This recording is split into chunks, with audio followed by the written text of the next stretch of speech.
everyone to this month's Dinner with a Doc. We're so excited that you're here, and we've got Dr. Rashmi Schramm here.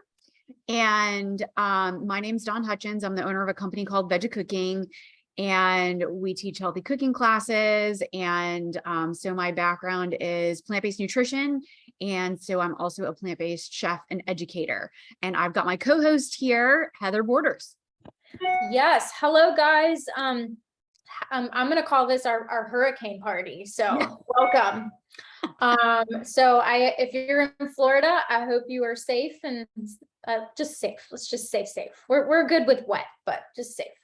So I am a registered dietitian. I own Kylo Nutrition in Jacksonville, Florida, and I see patients as part of private practice, and I do a little personal chefing as well.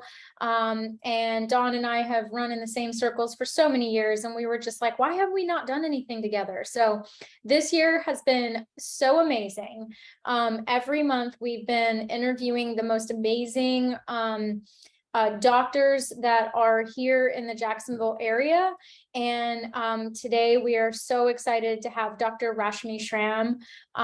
She has such amazing things going on and really appreciates not just nutrition, but the whole body and the entire lifestyle medicine philosophy. And we're very excited to get to learn more about who you are and what you do and more about your superpowers. Oh my goodness, that's amazing. It's just an absolute honor to be with you guys today. So my name is Dr. Rashmi Schramm. I am actually a board certified family physician, and I am also at this point more pivoting towards a coaching and teaching model, especially in Ayurveda and meditation and mindfulness. I am the founder of Optimal Wellness, which is a coaching and teaching platform. And my signature program inside of Optimal Wellness is called The Power Within. And so we use a lot of Ayurvedic concepts inside that 3-month course, including Ayurvedic nutrition. But, as you know, Ayurveda is, sister science to yoga, which is really just a way of living, which takes into account mind, body, spirit in context to the environment. And it's a very individualized way to health. And I've just kind of always been drawn to it. The idea of the mind-body connection is a very strong one. And I've seen it in the 90,000+ patient visits I've had over the years. And it's just really fun to be able to help people heal from a different paradigm, from a different view, rather than just prescription. So I'm really thrilled to be here with you guys. We are so glad to have you. Mm-hmm. And so thank you for a little bit of an introduction. When we do Dinner with a Doc, we send out typically the doctor's favorite recipe.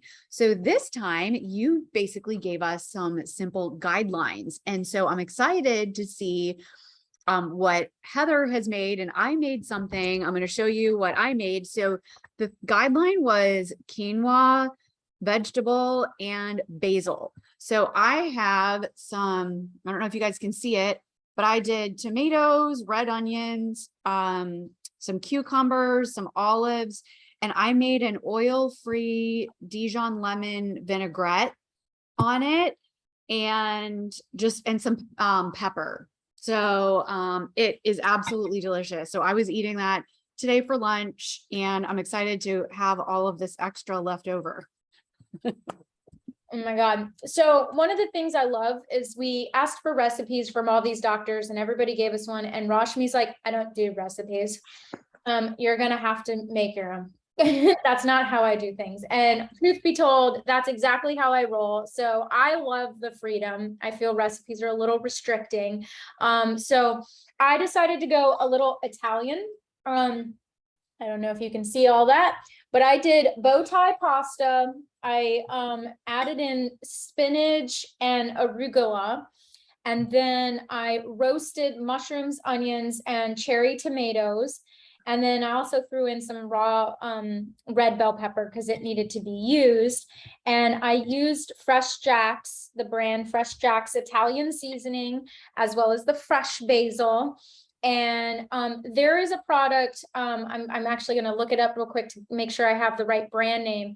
I found it at Whole Foods, and And basically they had 3 different flavor profiles. It's in a jar.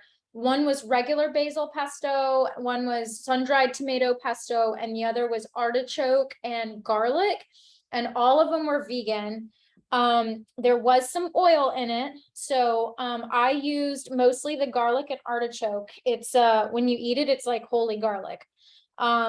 And then I added just a swig of the sun-dried tomato one because it just has a nice little flavor to it. So very simple, probably didn't take me 30 minutes at all. And if I didn't mention it, I did throw in some quinoa in there. So yeah, super delicious. And Dr. Schramm, thank you so much for the freedom to make my own dish. Oh my God, I know. I was like, oh man, she just asked me for a recipe. I'm like, I literally don't measure anything. And I mean, that's just how my mom cooks, and now my kids cook that way. And it works for what we do on the stovetop. But like, I'm terrible at baking because of that reason, because I'm trying to no, you have to follow a recipe when you bake something. So like, I've learned my lesson 150 times the hard way. But yeah, so I'm actually still in the process. I got home a little bit later than I thought I would today. But I made the quinoa, and I actually threw in some sweet potatoes in there because it'll cook with it as it's cooking. So those 2 are done. And I put a bunch of curry seasoning in there. I have some mushrooms that I have washed. See, I ran out of time. And I've got spinach and garlic and onions and cauliflower that's sauteing in there for me right now. And yeah, and I just literally harvested a bunch of herbs from the garden 1 second ago. So that's kind of nice. I'll throw all that in there. And part of Ayurvedic cooking that diverts from, for example, just a fully, plant-based whole foods diet is oil is actually considered to be incredibly important.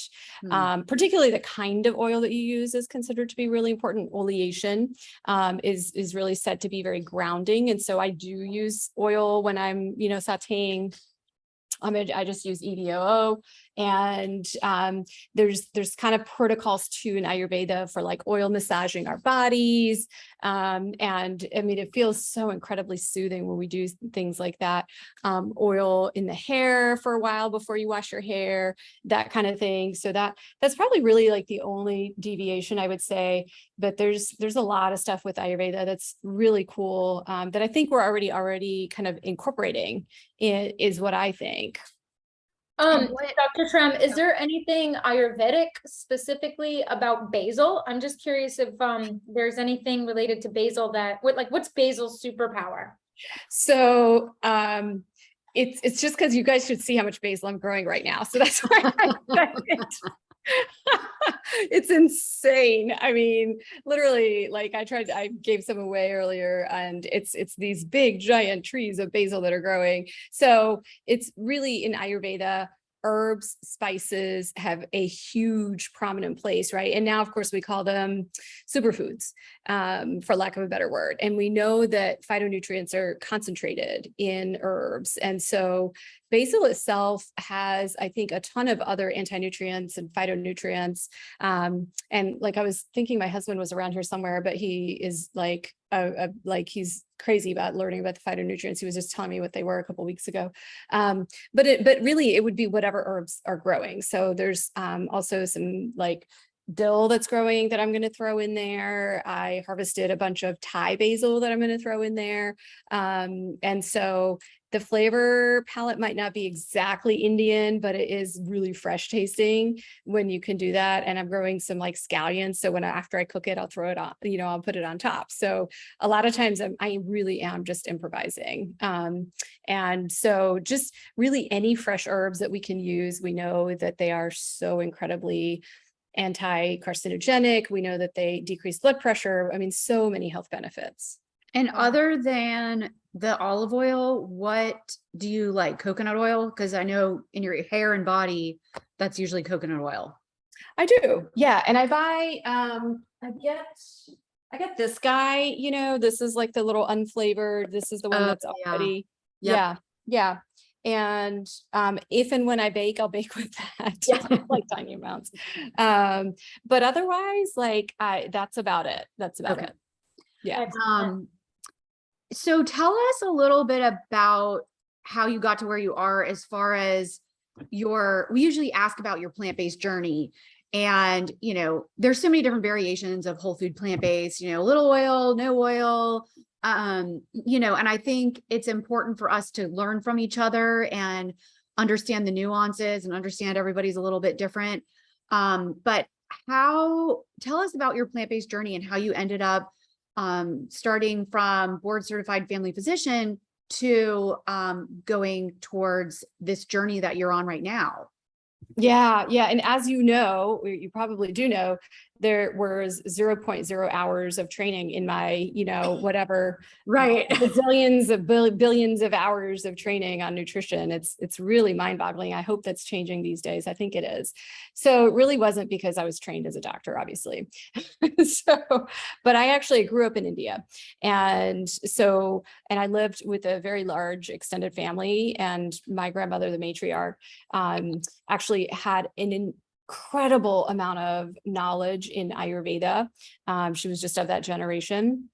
But by the time my parents were coming of age, the British Empire had, invaded India and basically shut down all the Ayurvedic clinics and kind of shunned all of the traditions. So they really didn't know that much at all. In fact, when I decided to study like Ayurveda, they were like, "You're doing what?" So like, y'all, so it had become kind of passe, like they were just conditioned in that, but it's not anymore. Thankfully, about 15 years, 20 years ago, like now all the Ayurveda clinics and all that is coming about. But my plant-based journey has been fairly simple in that I was always plant-based, meaning, but not vegan. There was dairy and like eggs and cheese. So it was vegetarian. So we were vegetarian growing up, and then definitely forayed back and forth through medical school. And when my kids were young, definitely would probably eat some fish and some chicken here and there. But certainly our family did, and I would cook it as well. I really didn't, I never enjoyed it. And so I think it was about, gosh, how old is Priya now? So she was 8. So this was like 10, almost 12 years ago. My oldest, who is now almost 18, she was like, I'm done. Like I'm done with all animals and always, and I'm going to be a vegan. And we were like, oh, it'll pass. That's fine. And but it didn't. And then, I was next, and then her sister was next. And my husband, I think he took another maybe few months, maybe a year or two, to kind of hop on board. But the striking thing that was happening for my girls was they were, playing some competitive sports back then, and they just got so much better. Like they just recovered faster. They got better. It was like, they had more energy, all the things. And then my husband got real curious about that because he was in this old man cycling group called Encore Cycling, where they would race. And so he was like curious about that. And he noticed a huge difference for himself too. So that's been many, many, many years ago. And my girls have run the gamut of different sports. Now one's a senior and the other is a junior. They still both run. My younger one lifts. She's on the weightlifting team and she's like PRing all the time. They're very, very strictly plant-based whole foods, almost a little bit more so than me. Because if we go out, or if we're traveling, like if I know it's the Morningstar bar bun at lunch that I know probably has egg whites in it, like I'm just like, I don't care, I'm hungry, I'm gonna eat it. They will not. So they're they're all in. In fact, they were the leaders in this movement. That's Wow, amazing. that's amazing. So I'm curious, did you happen to notice any benefits? Oh, for sure. Oh, Okay. yeah. For me, 100%, huge change in energy, huge change in digestion, just a whole host of kind of what in Ayurveda is known as ojas, which is like the vitality of life, or this vital energy of life, kind of like you can't put your finger on it. And when we're feeling really dull and tired, it's called ama, or a lot of accumulated toxins in the body. And so, yeah, I mean, I think there's, of course, lots of different ways we can become dull, but food is certainly one of them. Yeah, that's amazing. Well, thank you for that. Now, can you tell us a little bit about your, I know you're you're certified as a family practitioner. Can you tell us a little bit about your clinical journey? Oh yeah, yeah. So I mean, I've been practicing. So I graduated from med school in 2000, and my husband and I, we moved down to Jacksonville to do residency. And so graduated residency in 2003, been board certified since then. And really it's been all outpatient for me. There was a short period of time when I thought about doing inpatient, but that was like, and so I've been with Baptist Primary Care for years and years and years. And it's been a very interesting journey in that initially we as physicians were given a lot more autonomy in how we could practice medicine. There was actually the art of medicine, right? And so when I really started to get into Ayurveda or meditation and mindfulness and plant-based whole foods, there was, even though there wasn't much time, there was huge shifts that I could create for my patients, whether it was cholesterol, hypertension, diabetes, all of those things. And I was seeing huge results. But by about 2016, 2017, you may know, like just all of medicine started to shift towards this like very robo doc kind of thing. It was very much about metrics. And so I actually started getting dinged because I didn't have people on statins, on ACE inhibitors, on ARBs, but my documentation was incredible. And the turnarounds for people and the results they were getting was incredible, but the AI system couldn't extract any of that because it was written and not boxes. And so I was getting paid less and less and less because I was actually on the board. So I'd go to these meetings and I would like look at the spreadsheet and I'm like, oh my God, like I saw the same number of patients as this person. But like they actually prescribed way more statins. I actually took more time. I was there like 3 hours later after clinic. I got better results, but I'm getting paid literally half of what this guy's getting paid. And this was like not just a one-time thing. This was like a daily thing, right? And so that was like, all right, here it is. Here's the universe telling you it's over. It's done.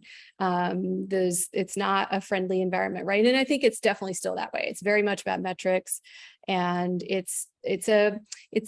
I used to say it's dysfunctional, right? The medical system is dysfunctional, but it's not. It's highly functional for what it was designed to do, which is to support big pharma, to support big hospital systems and big insurance companies. It's working extremely well for them. And so in that way,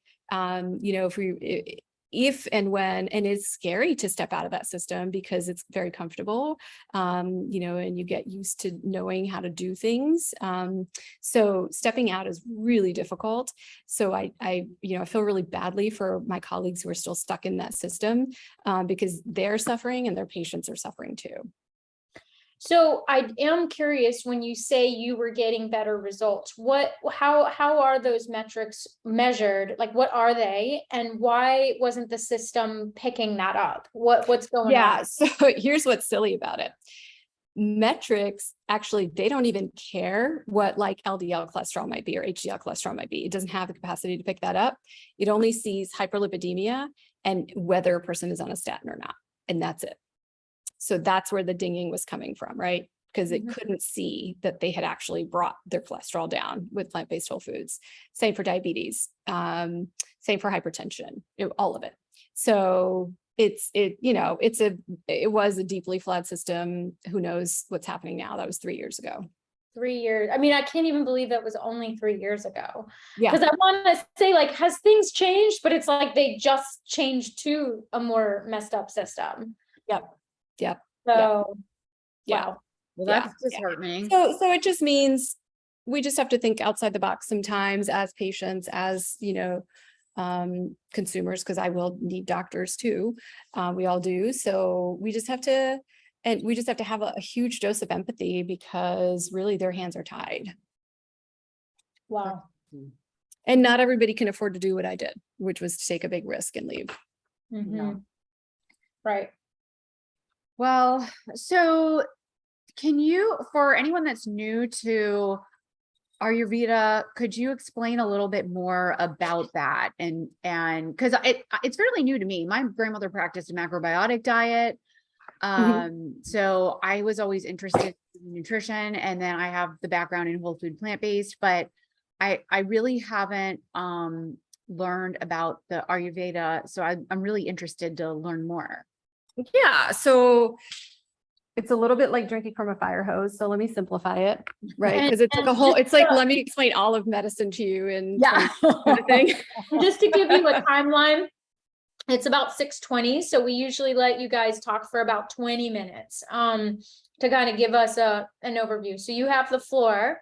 And then obviously, if anybody has questions, we will ask them at the end. And then at the very end, we have like what we call our little rapid fire lifestyle tips and tricks of questions that we just like to ask our users. Very simple, just kind of how you live your life and how everything works in your end. So the floor is yours. You have like 20 minutes. Let us know.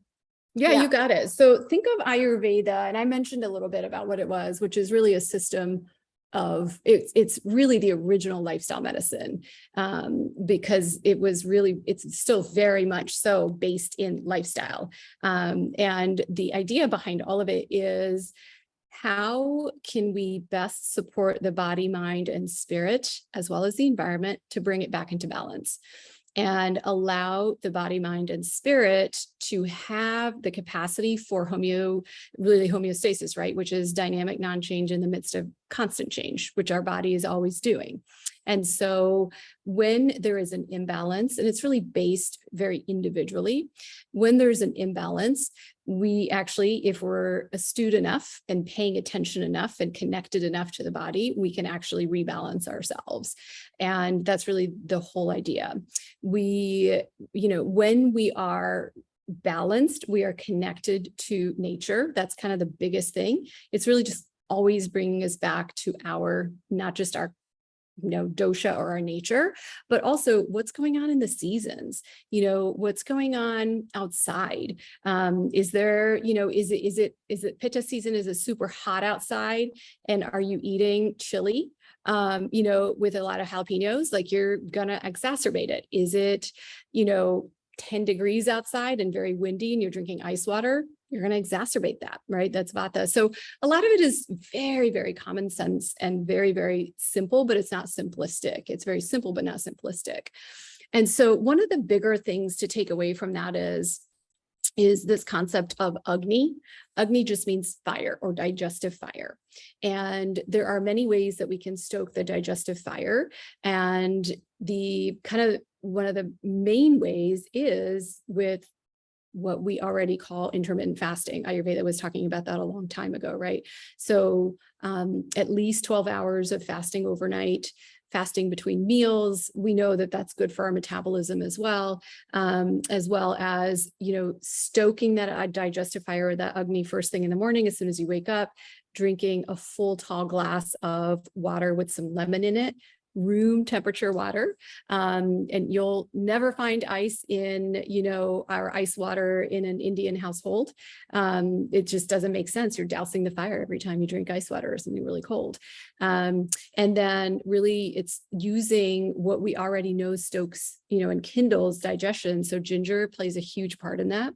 So adding ginger, adding garlic, really adding these carminatives to the diet, fennel, all of those things are very, very important. And in Ayurveda, we talk about you are what you eat, right? And in Ayurveda, really, it takes it to the next step, which is you are what you can digest. Because if your digestive fire is very poor or very weak, you're really not going to be able to digest very much. And so it really doesn't matter what you're eating. If you drank a ton of, really cold drink, your digestion is going to be involved, right? And if you're super stressed and you're like literally running and eating, this is what I used to do all the time. Like, I feel like most of my meals are consumed in my car. It's not going to be very well digested. We know that. If you haven't been sleeping, if you're not working out, if you're not moving, so mindful movement, that's a huge part of that. Everything is affected. The Agni really affects everything. So everything is connected to everything. Agni connects everything. Does that make sense? Any questions on Agni?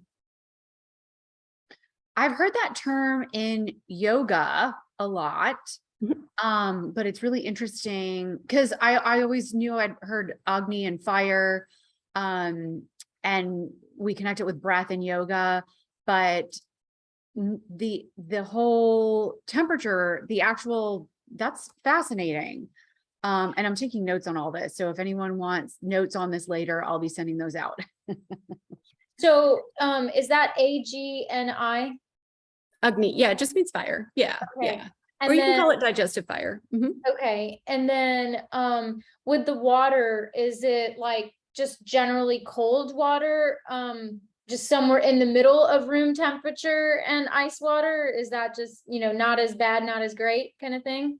And so there's nothing that's completely prohibitive in Ayurveda. Mhm. There's literally nothing that is like a hard and fast rule. There are just generalizations, and it is what's really pretty amazing about it is you can pick and choose what parts of it resonate for you, and you can try it out. So that's what I always say to the people in all of my courses and my classes. I'm like, you don't need to believe anything that I'm telling you. Why don't you, the only thing you need to be is curious. Try it out, see what you notice. And, lo and behold, when someone does start to drink, water that's not absolutely cold, then they start to notice they actually can digest better. They have less gas, they have, less bloating and all of those things. So now the only exception really is, we're in Florida, it's really, really hot. So if it's a really, really hot day, you're working out, drink cold water by all means, or a cold drink or whatever. Or I think somebody asked about smoothies. I think that's fine, but keep in mind, it's not a great idea to constantly be drinking smoothies because you're really not helping your stomach out. I mean, your stomach is acidic. It needs to have food at a certain temperature. And so everything technically is supposed to be either room temperature or a little bit warm and really fresh is really the other idea behind that. And I want to mention too, because Dawn, you mentioned how you'd noticed the word Agni came up in yoga, and there are definitely pranayams or breath work that we do to actually ignite Agni and keep it strong. Kapalabhati is one, is kind of that main one where it's like that breath, and it's right there, right? It's in your digestive fire, it's in your, solar plexus. And so Agni isn't just digestive fire. It's really what's said is everything you take in from all of your senses has to be digested. So if you're constantly taking stuff in, you're constantly like listening to a podcast or an audiobook when you're driving, if you are always talking to someone, if you have no silence in your life, you're really not digesting very well. Oh no, That, podcast all the time. I was so do I. so do I. But here's the thing. I will take my walks without anything because I know that I need to, and I feel like so much more refreshed, right? And we know that anytime we're out in nature, anytime we can actually connect to where we are right now, we're actually metabolizing stress. We're digesting everything we've taken in from all six senses. So if we're constantly listening to gossip or something violent, or we're watching the news or whatever, right? Social media, anything like that, none of this is bad, but did you give yourself enough time of silence to digest it? And meditation is one of the fastest ways to metabolize all that anyway. So one of the biggest things is that I talk about too is leave some room for silence. I mean, it doesn't have to be your whole hour-long car ride, but try it out. It's really refreshing. It's really refreshing. This is so interesting because my husband listens to podcasts one right after another, and they're in like very cerebral. And he comes away, and sometimes I think he's just nervous because he's like listening to all this stuff and he's trying to make decisions about his life because of it. And I'm like, you need a break.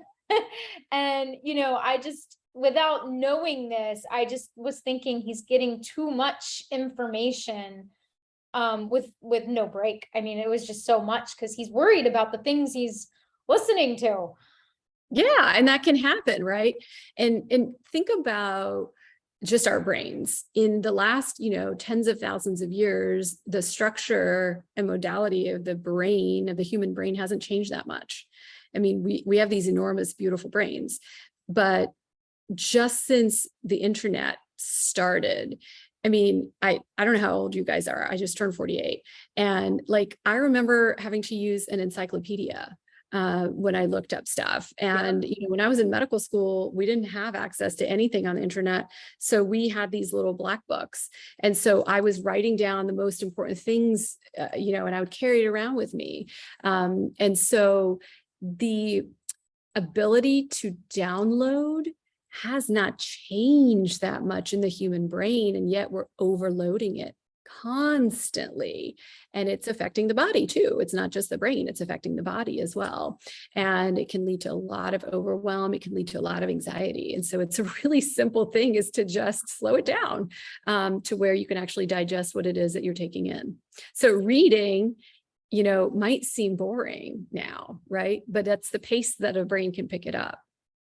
That's so interesting, because I do almost think now that, Heather, I'm kind of like Lee, where I will listen to podcasts so much, and it's like, if I turn it off, sometimes I get really overwhelmed with it, and I'm like, I just need to turn it off. But I think it almost becomes an addiction, because you're like, okay, you sit there for a minute, and I meditate every morning. But for some reason, when I'm in the car, it's this weird, like, okay, I'll listen to another podcast. Like but I recognize it as an addiction, and it does almost make you feel like overwhelmed and almost, I don't want to say acidic, but it's a weird feeling. Yeah. I almost have I'm to not detox chronic. from it. I would say I'm not a chronic podcast listener, but I definitely feel the addiction to my phone. So for me to just sit, like, I have to be physical and doing something. And if I'm sitting, it's like a force field to not look at my phone. If I'm at a red light, like, God forbid I wait 30 seconds and not look at my phone. I can't be bored anymore. This is like, so it's like a different kind of issue where I feel like I'm always taking something in.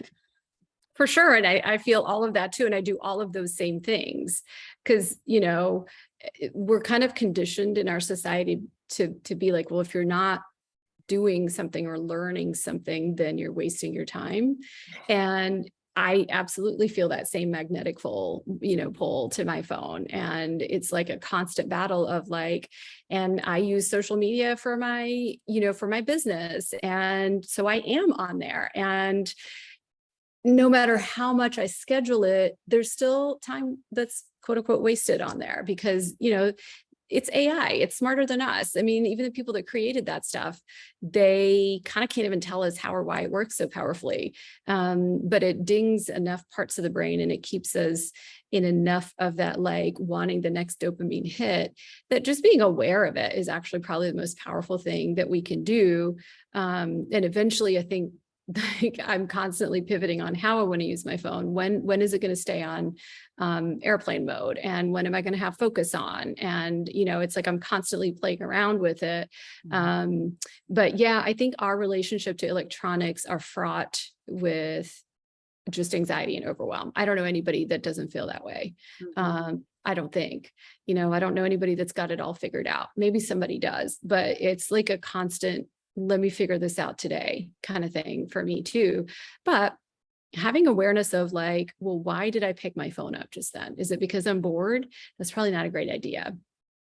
Because it's okay to just sit with my feelings. It's okay to sit with my thoughts. They're not who I am. It's okay to recognize that. And so, or is it because I'm lonely? Is it because, what's going on? Just kind of checking in. And that's really all mindfulness is just checking in.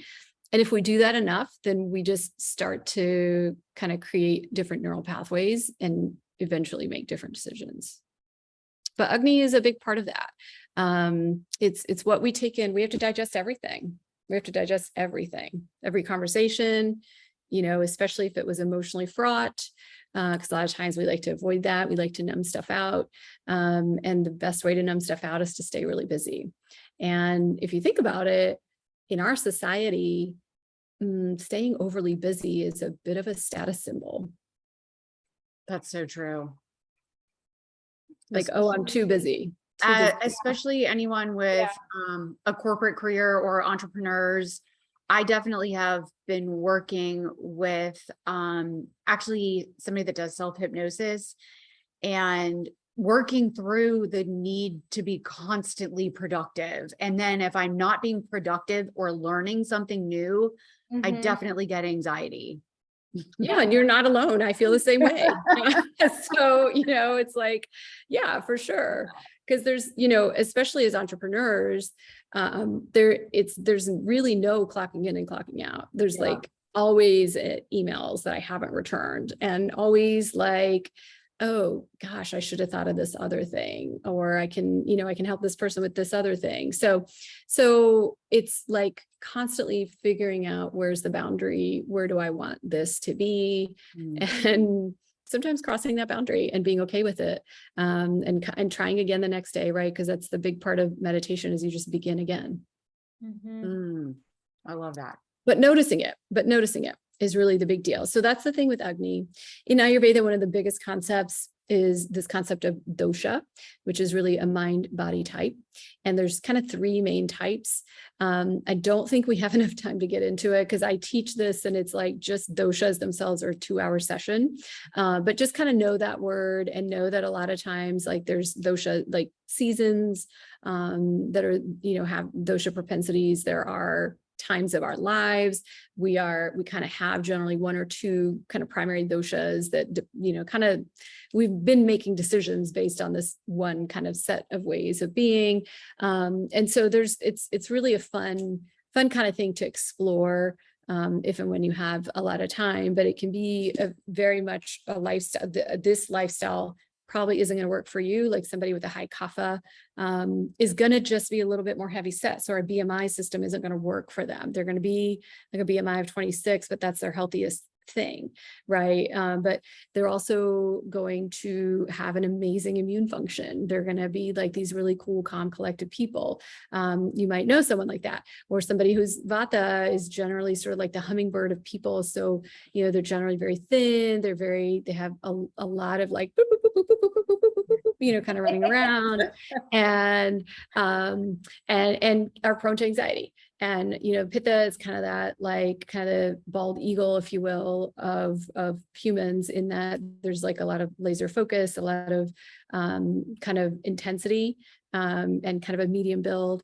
And they make really good leaders, but also run high in fire, run higher, because it's fire and water. So, like a lot of irritability, a lot of anger, a lot of hostility, a lot of when they're unbalanced. So just kind of noticing some parts of that and noticing, oh, how can I balance that out, is really important.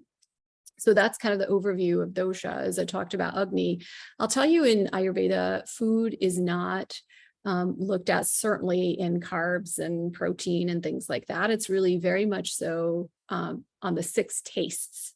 So, and it's said that when we can balance with the 6 tastes, that we have a balanced meal. And so that's sweet, sour, salty, bitter, pungent, and astringent. So they're different words than we're used to hearing, but it makes sense. That again, sweet, sour, what?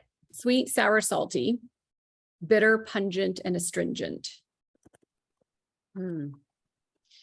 And sweet really isn't just sweet. It's really complex carbs. So it would be, the quinoa would be quote unquote sweet, if you will. Carrots, the sweet potatoes, they would be sweet in there.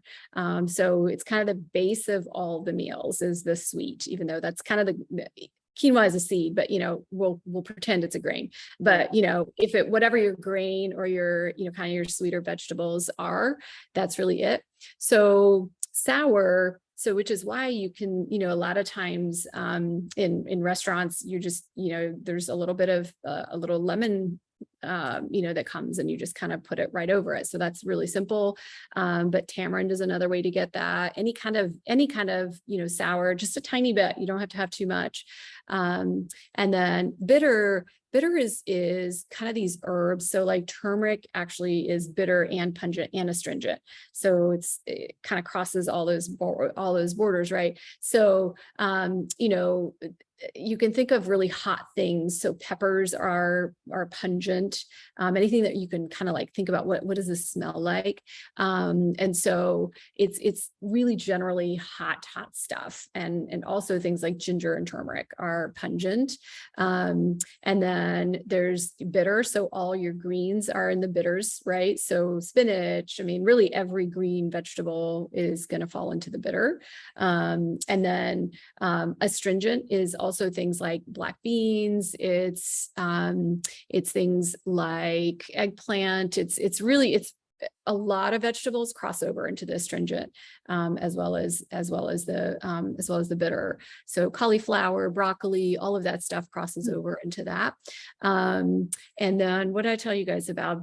Sweet, salty, sour, bitter, pungent, astringent. Yeah. So we got through all 6 tastes. So, and salty, of course, salt. I mean, it's just a little bit of salt. It doesn't have to be a lot, but it just has to be a little bit of salt. So there, when there's a meal that's supposed, that's balanced in those ways, and probably everything that you guys made is balanced in those 6 tastes, it's such to just be more satisfying. It's just, then you don't have as many cravings. That totally makes sense. I think Susie Spell was talking a little bit about that. And who she is a she actually went through the same. I a little bit talked her into doing the Ayurveda program over at Chopra. I think a couple of years ago. She was learning it from you, I think. So she was the one that I was talking to, and I think was telling me about all the tastes. And I was like, that really does make sense, because I don't know how many times I eat lunch and it doesn't have if it doesn't have a sweet aspect to it, I crave a sweet, even though I'm not hungry after I've eaten lunch. So it's something I've recognized for a really long time. And so when she had said that, it made a lot of sense. Yeah. So it just can become very natural. So it could just be, if you look and it basically just lends to eating the rainbow.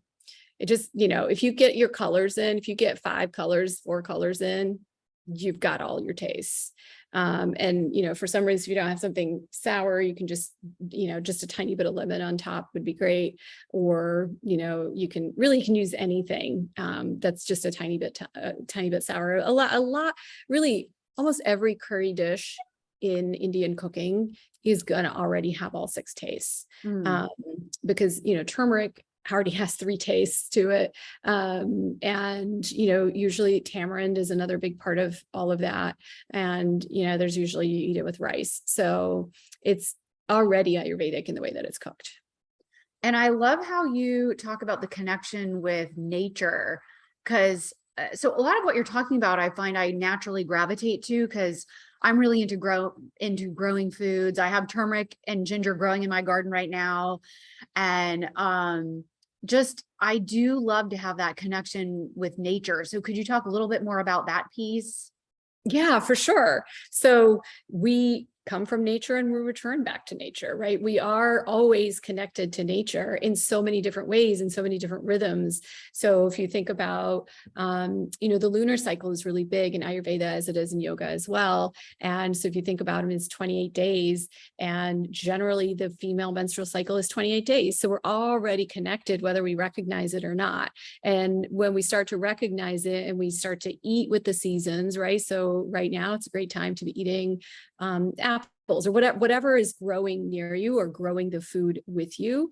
And it's also a beautiful time to eat as locally as you can. And we're lucky in Florida that we can mostly eat locally if we try hard enough, for most seasons. And, aside from like maybe California, Oregon, and us, it's hard if you're in Arkansas to eat locally all the time. So it's great if you can avoid, getting your oranges from South Africa.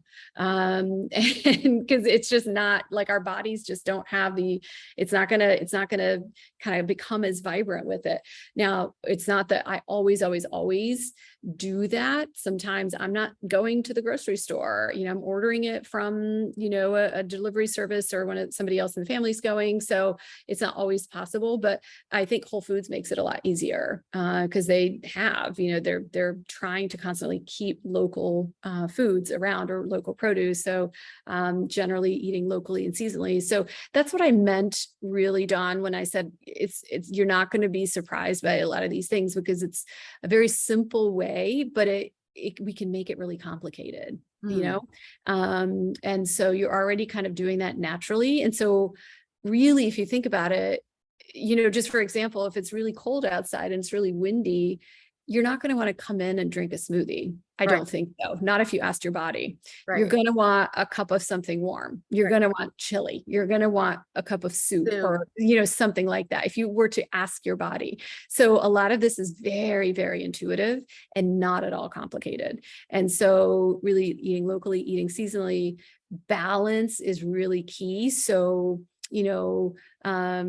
things that are opposites always balance each other, right? And so if you, like for me, I have a lot of pitta in me. I also have a lot of vata in me. So it's kind of, I can get really angry and like irritable. Like that's my go-to.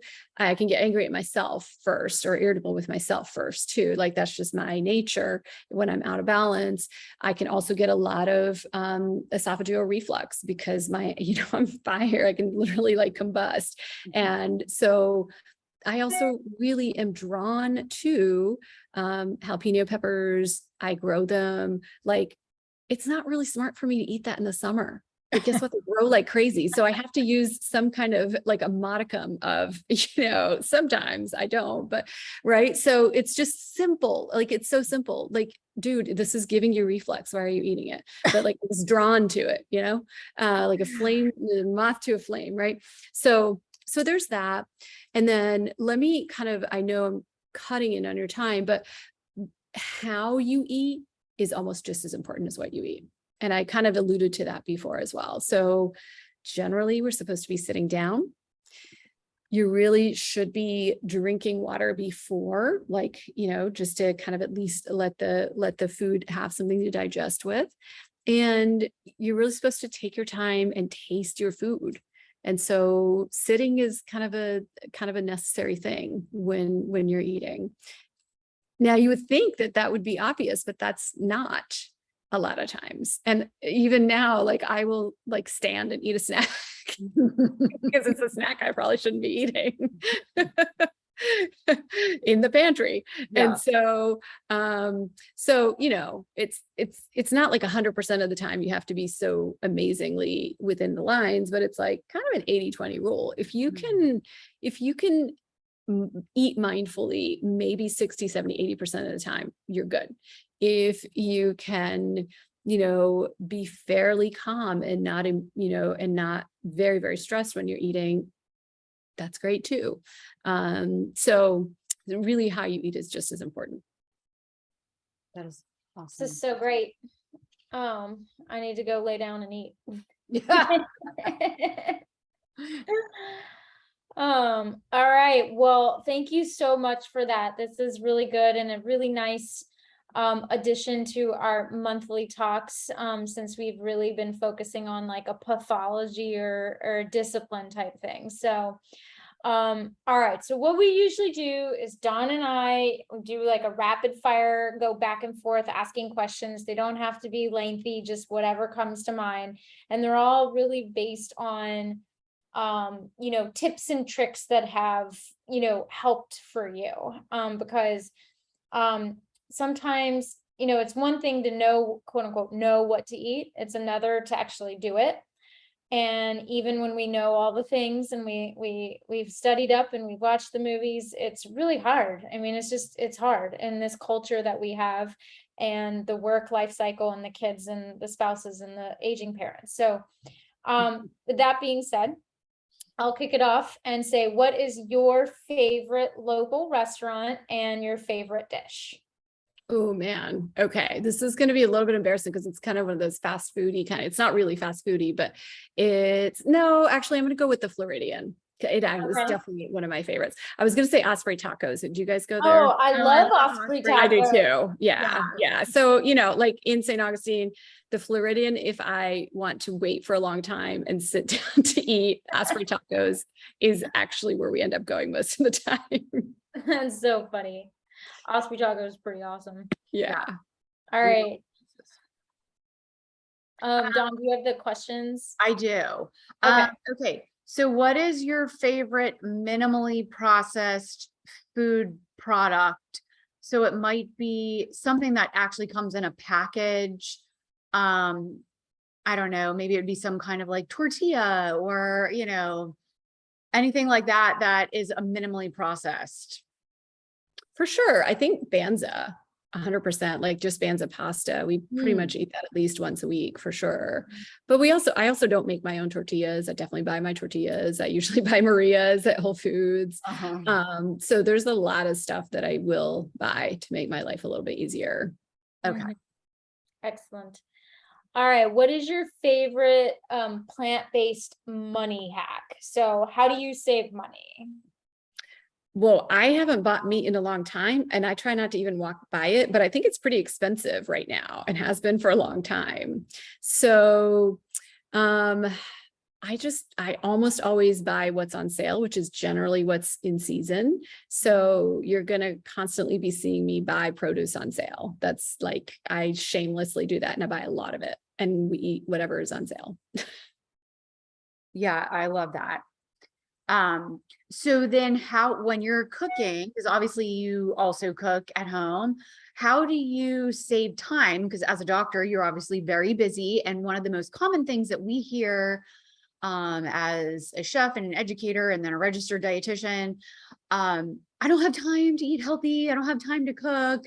And so we're trying to say, we've had doctors on our dinner with the doc, and they still manage to actually cook. So how do you save time doing that? Yeah. When we say people, I think we're definitely in a time famished economy. Okay. Like there's just a lot of sense of lack around time for everybody, no matter what you do. And so when we're saying I don't have time, we're basically saying it's not my priority. We're just, because we're making tens of thousands of decisions a day on what's my priority. And maybe by the time it's dinner time, we're just freaking exhausted and we have decision fatigue. And it's not so much that we don't have the time, but we are just done. We're just done. Like we can't make another decision. Right. And so it's usually that when we say I don't have time, it's like you just don't have that time. So I am definitely not somebody who's super organized. I don't have like a whole meal plan or anything like that, but we tend to generally cook the same things on most nights. And my husband is really great at grilling. So he's generally going to be grilling like Friday and probably Sunday nights. And so like we have those 2 meals already set up.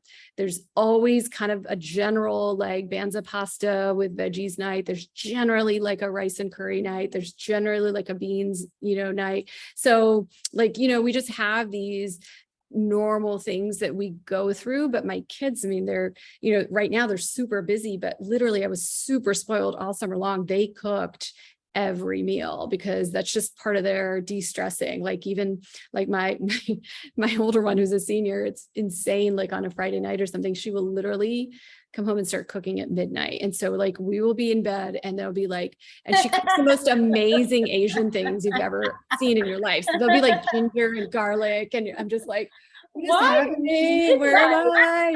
And it's insane. So, I mean, we joke she's already gone off to college. She kind of has. And so they cook. And then I think just having a habit, like it is not a question of whether we're cooking dinner or not. It's just not. It's just a matter of like, look, I have, and then I just kind of keep all the produce. So that's the beauty of like just kind of putting a bunch of quinoa and vegetables together. And then, you can have your own sauce or on the side or not. And so it can really, I think, be very individualistic, but it does take some amount of planning. I'm not the kind of planner that writes it out on the fridge. I know people who do, and I admire them greatly, but I'm not. But I am the kind of person, we make sure that we have fresh produce and we make sure we have the ingredients that we need. And when you can do that, it works out pretty well most of the time. Okay. Midnight. That sounds like really late. Yeah, she literally will. She will. Because, and now it's like band season. So they're coming home at like 11:30. I mean, this is just how she lives. I can't help you. Yeah. Like, I can't help her. All right. So, what you described is, the life of a professional, like you've been doing this a while. Let's take the person who is starting from scratch, the American. They might even be physically ill, and they really don't consider they aren't in the habit of cooking anything, and maybe they don't even enjoy it. But the idea is they're starting from square one, and they see this, they can't see the end. So what's step one? Just step one. Where do they start? I think step one is just noticing their why. Right. And having a huge amount of self-compassion and taking things very, very slow. So their why, it's usually good if it's not based in fear and shame.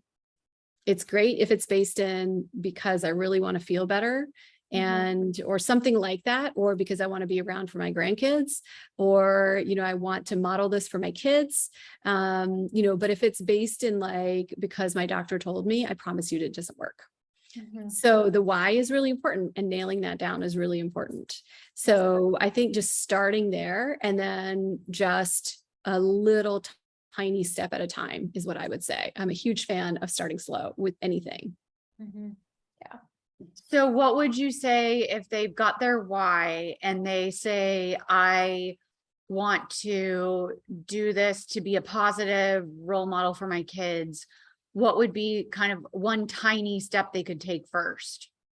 Yeah. So we are herd species, right? So we can listen to podcasts, and we can read books, right? And we watch shows, we're learning, but a lot of times accountability with someone can be really helpful. So like a program like what you guys do, or, some of the things that I do is really, really helpful. So I always encourage joining other people. We know the success rate is much, much higher. That can be, if that's all someone does is, they'll say, hey, can we check in with each other once a week? Or you go into Don's program, or, Heather, if you have a program, or you come into my Ayurveda program, and it is not just recipes. It can be like, here's how you cook this thing. And here's how, here's why it makes sense. Like I've done some of those other ones with a nutritionist herbalist friend of mine. Her name is Shelley. And it really transformed a lot of people because it was with a community. Yeah. Great tip. I always tell people you don't have to ditch your current friends, but you have to make new friends. Yeah. Mm-hmm. Okay. Heather, I think you're. All right. So what is your current passion project? Oh my gosh. Wow. There's a million of them. Too numerous to count. Really, I'm really looking to help. Actually, I'm just going to come back to meditation. So I think it's maybe too mystical, or so my thing is really just demystifying it, making it very accessible. And the flip side of that is just mindset shifts that happen outside of a meditation. So I will say it's going to be meditation. Love it. Well, I think, okay. So, and also, where can people find you, I guess would be our last question. Yeah. So my website is optimalwellnessmd.org. I send out pretty regular newsletters. I am definitely going to be providing a, stress busting meditation package for the holidays. I've done that for the last 3 years, and they've been really useful. Same thing, right? So you can be with a community and you have some accountability, and I make it really accessible and affordable. And so when there's consistency. So that's really the big thing that I'm providing. I'm also on Instagram. It's just my name. It's just Dr. Rashmi Schramm. I'm on Facebook, but I'm more probably on Instagram, but my website would probably be the fastest way to get in touch with me. Okay. Awesome. Excellent. Do you have any events coming up? I do. So I have a very specific program that it's interesting. So it's called Optimizing Your Natural Fertility. And it really is my dear friend. Her name is Dr. Sweldo. She's a fertility expert in California. So she was like, you really kind of blown away by some of the results that she was looking at, as was I, with, when you combine herbalism and meditation, which is what we're doing here. So that's what I've got coming up right now. But my signature program is called The Power Within, and that's also going to be opening up soon. The Power Within. Love it. Yeah. Okay. Man, this is good stuff. Yeah. I wish we had more time. I know. Yes. Well, thank you so much. And if anyone has any final questions as we're just wrapping up, you can ask them now, and then we can always answer anything later and then get back to you with any answers. But let's see, Heather has one question. Hey, Uh, Heather. What's been your most successful in your garden besides basil? Oh, honey, there's not a pepper I can kill. Oh my God. Oh my God, there's so many peppers. But also I've had really good luck with dill for sure. As well. Yeah, it's really mostly peppers right now. There's lavender is actually doing really well. So, and then giant chunks of rosemary. So I used to be really diligent about growing like cucumbers and stuff. I haven't done any of that, or even tomatoes this year. I haven't done it. So but yeah, it's fun. Oh, yeah, you're growing. So you're having luck with all the stuff that I don't have luck with. Because I don't have a ton of sun. So I end up growing a lot of leafy stuff, permaculture that kind of grows like a bush or a tree. That sounds awesome. Yeah. I have nothing but sun. And so I have these raised garden beds and they're just direct sun all the time. Yeah. Which is why Pluses peppers and are so great. minuses with both for sure. Yeah. Exactly. Have you guys done the thing where you just kind of put an avocado in the ground? I've got 2 giant avocado trees. Yes. In fact, I've been growing an avocado tree for probably 20 years. And as of last year, I finally started getting some avocados. But I was told that if you really want a productive avocado tree, it has to be grafted. Yeah. So, yeah, I'm actually getting a few avocados, and it was from one of the little Haas avocados. Yeah. But it's taken, like 20 years.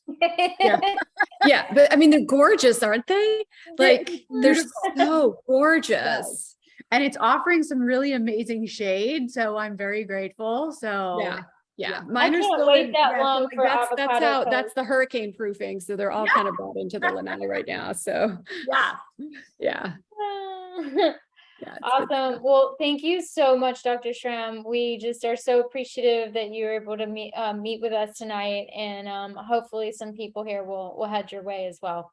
That sounds great. Thank you guys. It's been a pleasure. My gosh, thank you so much. Have a great night and stay safe, everybody. Yes, thank please. you, Heather and Beth, for joining us again, and Owen's family as well. I just want to pinch that little kiddo's cheeks. Oh my God. I know. Look at those. Look at that. Yeah. So cute. Thank you guys.